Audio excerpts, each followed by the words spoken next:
Signals coming out of Japan's financial system are being misread as technical adjustments when they are anything, but this matters now because Japan sits at the intersection of global capital flows, sovereign debt markets, and currency stability. Its policy choices influence bond yields far beyond its borders and anchor expectations in markets already under strain. Recent warnings embedded in official language, balance sheet movements, and market operations suggest that long-standing assumptions about liquidity, yield suppression, and policy control are being quietly reconsidered. If those assumptions fail, the impact will not be confined to Tokyo. It will transmit through global bond markets, currency hedging costs, and risk pricing. The warning is not dramatic, but it is precise. And precision in this context is what makes it dangerous to ignore. Japan's financial system has long occupied a unique position in the global economic order, operating as a stabilizing anomaly that defied conventional limits on monetary intervention, debt accumulation, and market distortion. For decades, Japan demonstrated that aggressive accommodation, when paired with regulatory coordination and domestic savings, could suppress volatility and maintain functional markets even under extreme conditions. This framework absorbed repeated external shocks, from global financial crises to pandemics, while insulating domestic institutions from destabilizing feedback loops.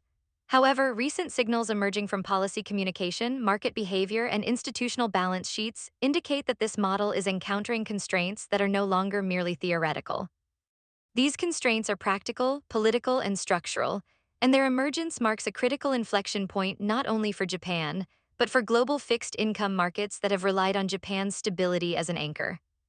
The core of Japan's approach has been the sustained suppression of market stress through large-scale asset purchases, yield curve control, and implicit guarantees that disorderly price movements would not be tolerated. This strategy reshaped incentives across the financial system. Government bond yields were compressed to levels that discouraged speculative positioning, encouraged long-term holding, and reduced the signaling function of prices. Banks and insurers adapted their balance sheets to operate within this environment, accepting lower margins in exchange for stability and regulatory certainty. Over time, this arrangement became self-reinforcing. Market participants internalized the assumption that volatility would be capped, and risk management frameworks evolved accordingly. The result was an equilibrium that appeared durable precisely because it had been maintained for so long. Yet durability does not imply permanence. The longer stress is suppressed, the more distortions accumulate beneath the surface. In Japan's government bond market, liquidity has deteriorated even as yields remain stable. Trading volumes declined, price discovery weakened, and the market's ability to absorb shocks without official intervention diminished. These are not cosmetic issues. A bond market with impaired liquidity loses its capacity to transmit information efficiently, forcing policymakers to rely on indirect indicators and administrative judgment. This increases the cost of intervention, both financially and institutionally, because maintaining control requires larger and more frequent operations to achieve diminishing marginal effects. The financial cost of suppression has become increasingly visible. The scale of asset purchases required to enforce yield targets has expanded, concentrating risk on the central bank's balance sheet. While Japan's institutional structure allows for such expansion, it is not costless. Balance sheet growth complicates exit strategies, heightens sensitivity to interest rate changes, and raises questions about long-term capital adequacy. More importantly, it alters the relationship between monetary authority and fiscal policy. When the central bank becomes the dominant holder of government debt, distinctions between monetary accommodation and fiscal financing blur, narrowing the range of politically acceptable options for adjustment. Political constraints are now intersecting with these technical limits. As distortions persist, their distributional effects become harder to ignore. Low yields compress returns for savers, pension funds, and insurers, creating pressure from constituencies that were previously insulated from market volatility. Financial intermediaries face declining profitability, prompting consolidation and risk-taking behaviors that regulators must actively counter. These dynamics introduce friction into a system that once relied on consensus around stability at any cost. Even subtle shifts in official language acknowledging these pressures carry weight because they signal that the social and political tolerance for perpetual suppression is not infinite. Markets are acutely sensitive to such signals, particularly when they emerge from a system that has been defined by predictability. When officials reference market functioning, sustainability, or flexibility, investors interpret these cues as an implicit recognition that current arrangements may evolve. This interpretation does not require explicit policy change. The mere acknowledgement of strain alters expectations, prompting market participants to reassess scenarios that were previously dismissed as implausible. In fixed income markets, where pricing reflects both current conditions and anticipated policy paths, this reassessment can trigger rapid repricing. Japan's role as both a major issuer and a global investor amplifies the significance of this shift. Domestically, government bond markets anchor the financial system, serving as collateral, benchmarks, and balance sheet assets. Internationally, Japanese institutions are among the largest holders of foreign sovereign debt, particularly in other advanced economies. Their investment decisions are influenced by domestic yield conditions, currency hedging costs, and regulatory treatment. When domestic policy signals suggest a potential adjustment, even if gradual, the implications extend beyond Japan's borders. Repricing in this context does not imply disorderly sell-offs or abrupt policy reversals. Rather, it reflects a change in probability distributions. Investors begin to assign weight to outcomes that were previously considered remote. Yield curves incorporate greater term premia, volatility assumptions adjust, and correlations shift. These changes can occur quickly because they are driven by expectations rather than realized events. In sovereign bond markets, where leverage and duration exposure are significant, small changes in expectations can produce outsized price movements. The warning embedded in Japan's signals is subtle precisely because overt alarm would be counterproductive. However, subtlety does not diminish its impact. On the contrary, markets often react more strongly to understated acknowledgments than to explicit declarations because they suggest internal consensus rather than rhetorical positioning. When a system built on suppression hints at its own limits, it reframes risk globally. Investors must consider not only how Japan might adjust, but how other systems with similar characteristics might follow. Japan's experience has long been viewed as exceptional, but it is increasingly seen as instructive. High debt levels, aging populations, and reliance on accommodative policy are no longer unique to Japan.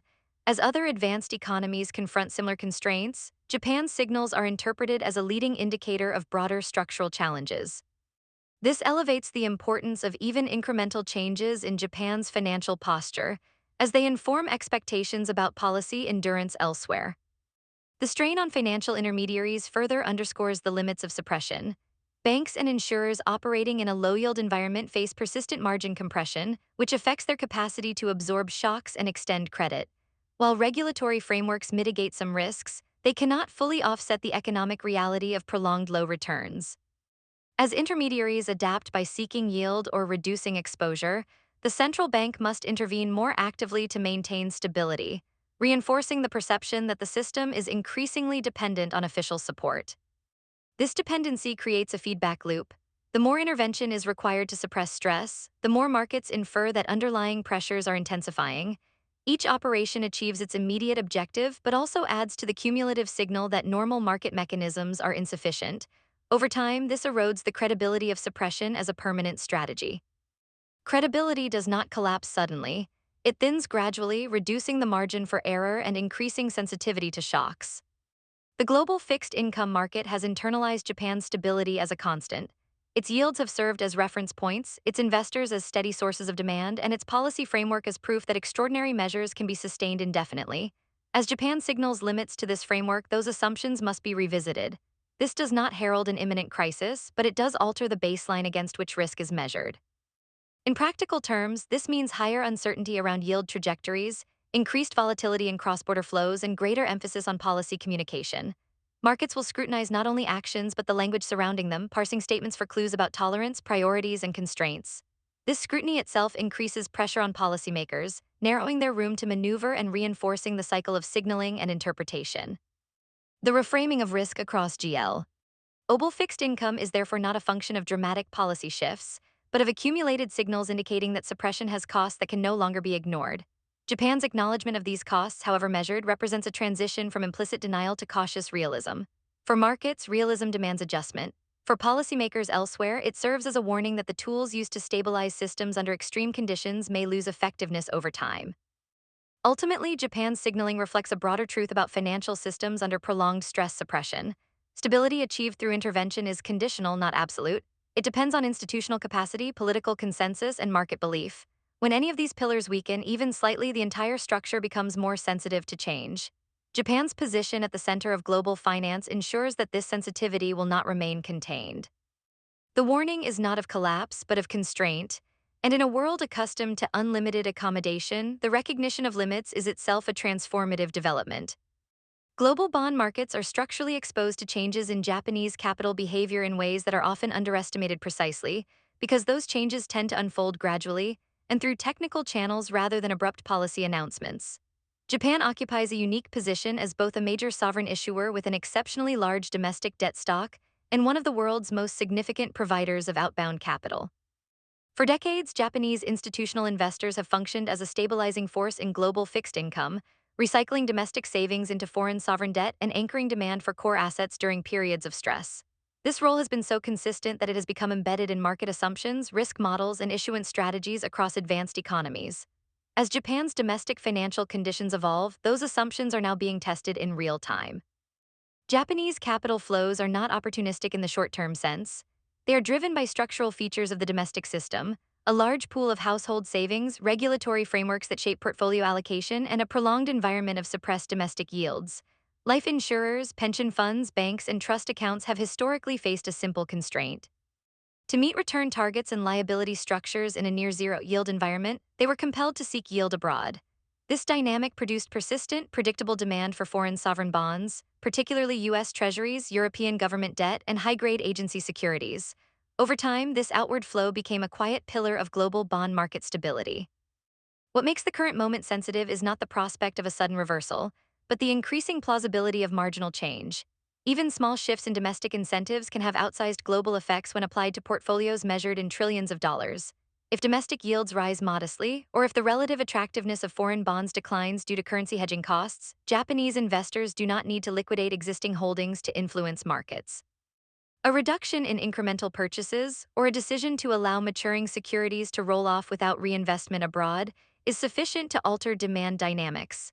These are slow-moving adjustments, but they operate continuously and their cumulative impact is substantial. Currency hedging plays a central role in this exposure. Japanese institutions typically hedge foreign bond investments to manage currency risk and match domestic liabilities. The cost of this hedging is highly sensitive to interest rate differentials and global funding conditions. When those costs rise, foreign bonds can become unattractive even if headline yields remain elevated. In such cases, the effective yield available to a hedged Japanese investor may converge with or fall below domestic alternatives. This creates a powerful incentive to retain capital at home or reallocate toward domestic assets, particularly if policy signals suggest greater tolerance for yield movement. Global markets often underestimate this mechanism because it operates through accounting decisions rather than visible trades.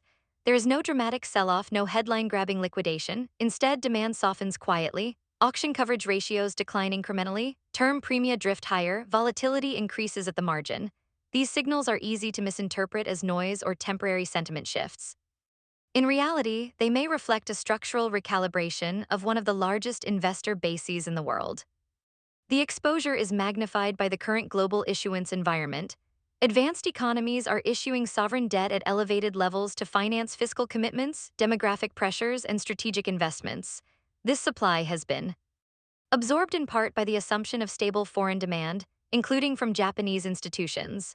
If that demand weakens, even modestly, the burden of absorption shifts toward domestic investors in issuing countries or toward price adjustments that raise yields to attract alternative buyers. In either case, funding costs rise and fiscal flexibility narrows. U.S. Treasury markets are particularly sensitive to this dynamic. Japanese investors have long been among the largest foreign holders of treasuries, not merely as a reserve asset but as a yield-bearing instrument within regulated portfolios. A change in Japanese buying behavior does not need to be dramatic to matter. Treasury markets operate at immense scale, but they are finely balanced. Small changes in marginal demand can influence yield levels, especially at longer maturities where duration risk is concentrated. Higher yields feed back into global pricing benchmarks, affecting mortgages, corporate borrowing, and equity valuations worldwide. European sovereign markets face a parallel exposure, though through different channels. Japanese demand for European debt has often been more opportunistic, influenced by relative yield spreads and hedging considerations. As European issuance increases and monetary policy evolves, reliance on external buyers becomes more pronounced. If Japanese investors reassess the risk-reward profile of these assets, peripheral spreads and core yields alike may be affected. This introduces additional complexity into European fiscal planning at a time when cohesion and confidence are already under strain. The key risk is not volatility in isolation, but the erosion of a stabilizing assumption. For years, global bond markets have priced assets on the premise that Japanese capital would remain outward-oriented as long as domestic yields were suppressed. As Japan signals a more constrained policy environment, that premise weakens. Markets must then confront a world in which one of their most reliable sources of demand becomes conditional rather than automatic. This shift alters the balance of power between issuers and investors, reducing the margin for error in debt management. Importantly, Japanese capital behavior influences not only yields but liquidity. Large, steady investors provide depth to markets, smoothing price movements and absorbing supply. When their participation declines, liquidity becomes more episodic and price discovery more fragile. This increases the sensitivity of markets to shocks and policy signals, amplifying reactions to data releases, auctions, and geopolitical events. Liquidity premia rise, further increasing borrowing costs and reinforcing feedback loops. From a geopolitical perspective, these dynamics have broader implications. Sovereign debt markets are not purely financial instruments, they are channels of influence and interdependence. When Japanese capital flows support foreign government financing, they reinforce economic ties and mutual interests. A retrenchment, even partial, reduces these linkages and alters the strategic landscape. Countries that have relied on external demand may find themselves more exposed to domestic political constraints or to competition among investors with differing strategic priorities. The warning embedded in Japan's financial posture forces a reassessment of stability narratives that have underpinned global markets for more than a decade. It highlights the extent to which low volatility and low yields were not simply the result of policy choices in issuing countries, but of a global recycling mechanism that included Japan as a central node. As that mechanism becomes less predictable, risk pricing must adjust accordingly. This reassessment is occurring at a delicate moment. Fiscal pressures are rising, demographic trends are unfavorable in many advanced economies, and geopolitical uncertainty is elevated. In this environment, the loss of even marginal demand from a key investor base has disproportionate effects. It constrains policy options, increases sensitivity to market reactions, and raises the cost of maintaining confidence. The adjustment does not need to be abrupt to be consequential. Gradual change, if persistent, reshapes the trajectory of yields and debt sustainability over time. Markets often take comfort in the idea that Japanese investors are conservative and slow-moving. That is largely true, but it can also be misleading. Conservative behavior does not imply inertia. When incentives change, adjustments are made deliberately and consistently. The scale of Japanese portfolios means that even conservative adjustments matter. Ignoring this reality risks underestimating the pace at which global bond markets can reprice. The exposure of global bond markets to Japanese capital behavior is therefore not a future risk. It is an active variable. As domestic conditions in Japan evolve, global markets must adapt to a world in which stable foreign demand cannot be taken for granted. This does not signal crisis, but it does signal a tightening environment where assumptions built on past behavior are no longer sufficient. In such an environment, resilience depends on recognizing structural dependencies early, before incremental shifts accumulate into systemic stress. Currency stability in the current environment is no longer anchored primarily by the willingness or capacity of authorities to intervene directly in foreign exchange markets. Instead, it is increasingly determined by the credibility of the broader policy framework within which that intervention occurs. Japan's recent currency dynamics provide a clear and timely illustration of this shift. For much of the past decade, markets treated intervention as a sufficient backstop, assuming that sharp or disorderly moves could always be managed through official action. That assumption is now eroding.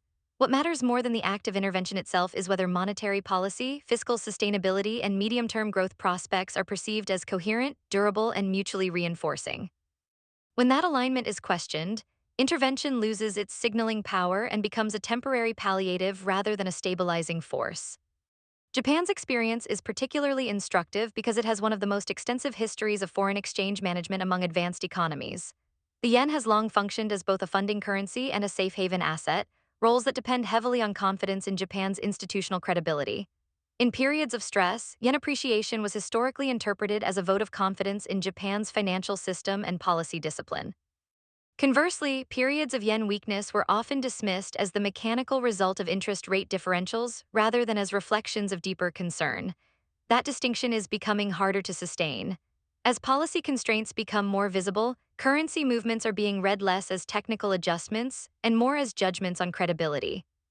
Direct intervention can influence short-term price action by altering supply and demand in the market. It can slow momentum, reduce volatility, and signal official discomfort with extreme moves. However, it cannot override fundamental expectations indefinitely. When intervention occurs in the absence of a credible policy trajectory, markets quickly reframe it as a delaying tactic rather than a solution. This reframing is critical. Once investors believe that authorities are managing symptoms rather than causes, the informational content of intervention diminishes. Each subsequent action carries less weight, and the currency becomes more sensitive to data releases, policy language, and external shocks. Japan's policy environment illustrates this dynamic with unusual clarity. Monetary policy remains highly accommodative by global standards, while fiscal sustainability is increasingly scrutinized due to the scale of public debt and demographic pressures. Growth prospects, while stable, are constrained by structural factors that limit upside potential.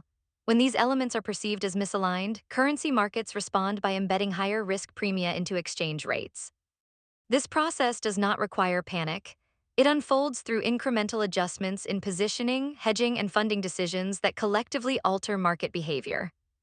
The language used by officials plays a central role in this transition. When authorities emphasize vigilance, monitoring, or readiness rather than explicit control, markets infer a shift in tolerance. This does not mean that intervention will cease, but it signals that outcomes are becoming more conditional. Tolerance for volatility may be rising because the cost of suppressing it is increasing, or because competing policy objectives limit available options. Such signals are often subtle, embedded in phrasing rather than policy change, but they are closely analyzed by currency markets that are highly attuned to nuance. The implications extend beyond the yen itself. Japan's currency sits at the center of global funding markets. It is widely used in carry trades, cross-currency swaps, and structured financing arrangements. When yen stability becomes less predictable, the cost and availability of funding across multiple markets are affected.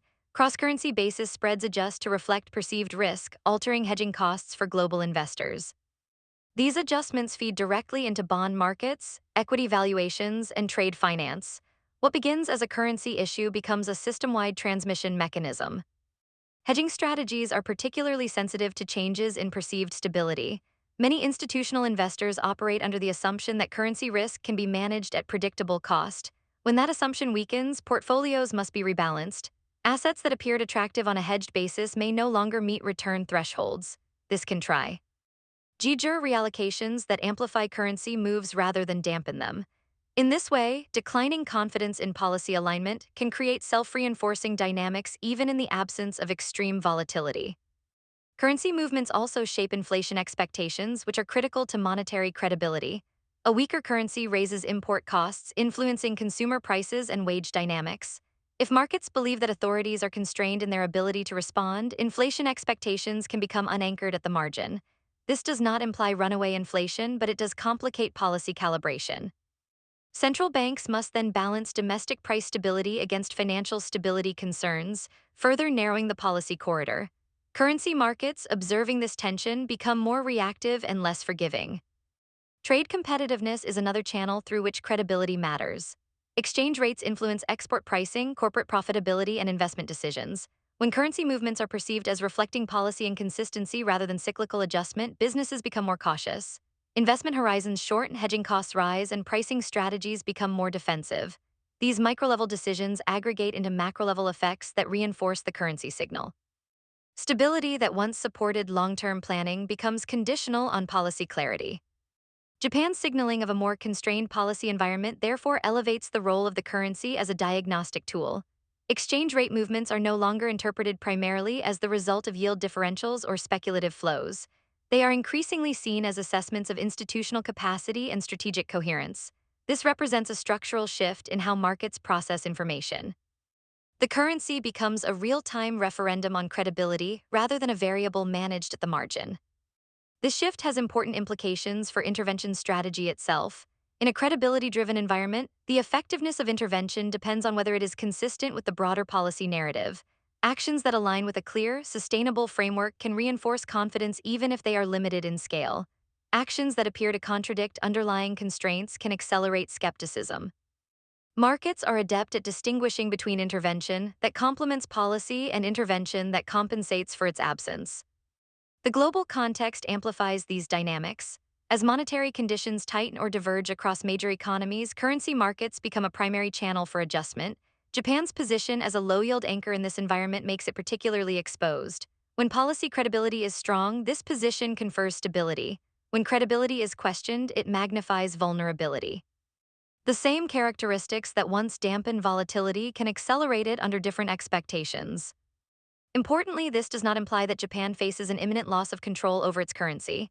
The issue is not control versus chaos, but certainty versus conditionality. Stability that depends on continuous reassurance is fundamentally different from stability that is assumed. The former requires ongoing validation through policy coherence and credible communication.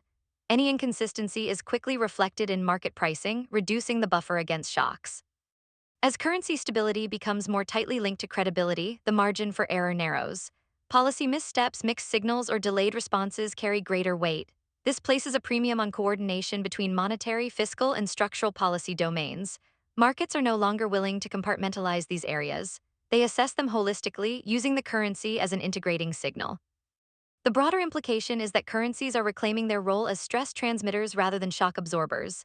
In the past, intervention and coordination could insulate economies from external pressures.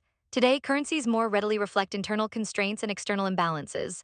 This makes them central to the propagation of financial stress across borders. A shift in yen dynamics can influence funding conditions in distant markets within days, if not hours. For global investors, this environment demands a reassessment of risk management assumptions. Currency risk can no longer be treated as a secondary consideration managed through routine hedging. It must be integrated into assessments of policy sustainability and institutional credibility. For policymakers, it underscores the limits of tactical intervention absent strategic alignment. Stability is no longer delivered by presence alone, but by coherence over time. Japan's experience encapsulates this transition.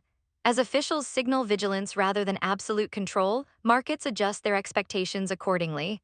Currency stability becomes something to be earned continuously rather than enforced episodically. This does not weaken the system outright, but it changes its operating logic. The currency becomes a barometer of confidence rather than a policy instrument.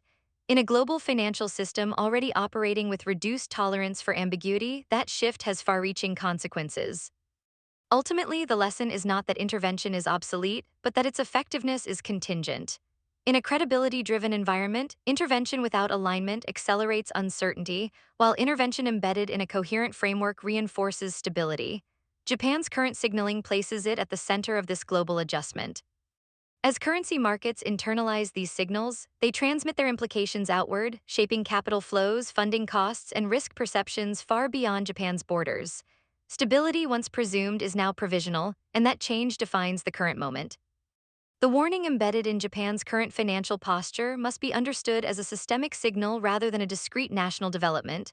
Japan occupies a unique position in the global financial architecture, not simply because of the scale of its economy or the depth of its capital markets, but because it has spent decades operating at the frontier of policy experimentation.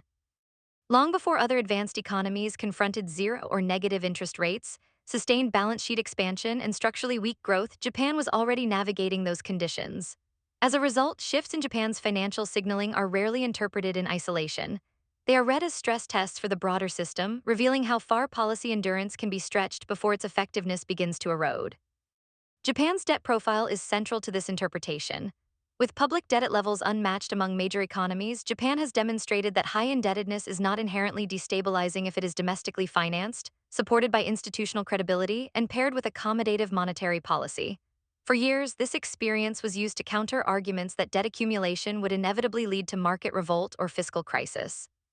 However, the durability of this model depended on a set of conditions that are becoming harder to replicate or maintain: stable domestic savings, strong home bias among investors, and a central bank willing and able to suppress volatility across the yield curve. When Japan signals that these conditions are under strain, markets infer that the outer limits of this model are being approached. Demographics intensify this signal. Japan's aging population is not merely a social challenge, it is a macro-financial constraint that shapes savings behavior, labor supply, and fiscal sustainability. As the population ages, the pool of domestic savings that has historically absorbed government issuance becomes less elastic. At the same time, social spending pressures rise, increasing issuance needs. This demographic arithmetic is not unique to Japan. It is unfolding, at varying speeds, across most advanced economies. Japan's willingness to acknowledge the tension between these forces carries weight precisely because others are moving along the same trajectory, albeit with a lag. The long-standing reliance on extraordinary policy further reinforces Japan's role as a leading indicator. Yield curve control, massive asset purchases, and prolonged negative real rates were once described as exceptional responses to exceptional circumstances. Over time, they became embedded features of the policy landscape. Markets adapted, building strategies and valuations around their persistence. When Japan begins to signal limits to these tools, or even a recalibration of their costs and benefits, It challenges the assumption that such measures can be deployed indefinitely elsewhere without consequence. The warning is subtle but powerful. Policies that stabilize conditions in the short term may accumulate constraints that narrow future options. This is why the warning reflects a systemic moment rather than a localized issue. Japan's signals are absorbed into global expectations through a process of extrapolation. Investors, policymakers, and institutions ask not whether other economies are identical to Japan, but how closely their trajectories rhyme. Rising debt ratios, aging populations, political constraints on fiscal adjustment, and diminishing returns to monetary stimulus are increasingly common features. When Japan acknowledges stress points within this configuration, it implicitly validates concerns that similar pressures may converge elsewhere sooner than anticipated. The risk highlighted by this convergence is not immediate disruption. There is no single trigger event implied, no abrupt break in market functioning. Instead, the danger lies in acceleration. Pressures that might otherwise unfold gradually can align and reinforce one another, compressing timelines and reduce in G buffers, debt dynamics become more sensitive to interest rate changes, fiscal choices become more constrained by market perceptions, monetary policy becomes less effective at stimulating growth without generating financial distortions. Individually, these challenges are manageable. Collectively, they narrow the margin for error. Markets respond to this narrowing margin by adjusting expectations for policy endurance. Endurance is not about intent but capacity. It reflects how long a given policy stance can be maintained before its side effects outweigh its benefits, or before political and social tolerance is exhausted. Japan's experience has long been cited as evidence that endurance can be extended far beyond traditional limits. As that evidence becomes more qualified, markets reassess assumptions not only about Japan but about other advanced economies that have leaned on similar frameworks since the global financial crisis and the pandemic. This reassessment manifests in subtle but consequential ways. Risk premia are adjusted to reflect uncertainty about long-term policy coherence. Yield curves embed greater sensitivity to fiscal developments. Currency markets react more strongly to policy signals that would previously have been discounted. Equity valuations become more dependent on assumptions about sustained liquidity support. None of these adjustments requires a crisis narrative. They are rational responses to updated information about system constraints. The amplification effect is critical. Because Japan is often viewed as a forerunner, its signals are magnified as they are transmitted through global markets. A recalibration in Japan does not stay confined to Japanese assets. It influences how investors think about sovereign risk, central bank credibility, and structural reform across advanced economies. This amplification is not speculative. It is embedded in portfolio construction, benchmarking practices, and macroeconomic models that treat Japan as a reference case. The warning's significance is further heightened by the current global context. Advanced economies are simultaneously grappling with elevated debt levels following years of crisis response, geopolitical fragmentation that complicates growth prospects, and political polarization that limits policy flexibility. In this environment, the tools that have been repeatedly deployed are showing diminishing marginal returns.